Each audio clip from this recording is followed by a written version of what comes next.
বাংলাদেশ জাতীয়তাবাদী দল বিএনপির কেন্দ্রীয় জাতীয় কমিটির স্বেচ্ছাসেবক বিষয়ক সম্পাদক মীর শরফত আলী সপুর আয়োজনে মুন্সিগঞ্জ শ্রীনগরে নিজ বাড়িতে পহেলা বৈশাখ উদযাপন। স্টাফ রিপোর্টার মোহাম্মদ নাসির উদ্দিন জানান।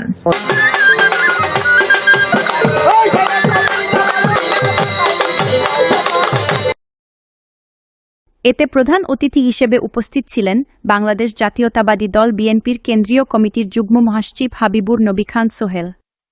অন্যান্যদের মাঝে উপস্থিত ছিলেন স্বেচ্ছাসেবক দল কেন্দ্রীয় কমিটির সহ সভাপতি জাহিদুল কবির, সাবেক সহ সভাপতি আওলাদ হোসেন উজ্জ্বল, জাতীয়তাবাদী আইনজীবী ফোরাম মুন্সিগঞ্জ জেলা শাখার সভাপতি অ্যাডভোকেট তোতামিয়া মুন্সি, মুন্সিগঞ্জ জেলা আইনজীবী সমিতির সভাপতি অ্যাডভোকেট জাকারিয়া মোল্লা, জিয়া স্মৃতি পাঠাগার, কেন্দ্রীয় কমিটির অর্থ বিষয়ক সম্পাদক সরকার নাহিদুর রহমান জুয়েল, স্বেচ্ছাসেবক দলের কেন্দ্রীয় কমিটির ক্রীড়া সম্পাদক বশির আহমেদ, নারী ও শিশু অধিকার ফোরাম মুন্সিগঞ্জ জেলা শাখার সাধারণ সম্পাদক জসিম মোল্লা, যুগ্ম সাধারণ সম্পাদক অ্যাডভোকেট সোহেল হোসেন সহ সভাপতি এনায়েত হোসেন, জাতীয়তাবাদী সমবায় দল মুন্সিগঞ্জ জেলা শাখার সাধারণ সম্পাদক রিমন হোসেন, স্বেচ্ছাসেবক দল মুন্সিগঞ্জ জেলা শাখার তথ্য ও গবেষণা সম্পাদক মোশাররফ হোসেন রতন, যুবদল, ছাত্রদল সহ সকল সহযোগী সংগঠনের নেতৃবৃন্দ উপস্থিত ছিলেন।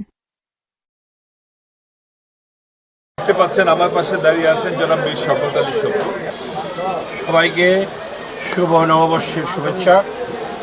আজকে আমরা এখানে একত্রিত হয়েছি, আমি খুব আনন্দিত এবং অভিভূত এবং পাশাপাশি আবার আমি একটু ভারাক্রান্ত হৃদয়, এই কারণেই যে আজকে 2012 সালে আমরা এখানে এই পহেলা বৈশাখে আনন্দ উৎসব করেছিলাম, সেখানে একটি মিলন মেলা বসেছিল।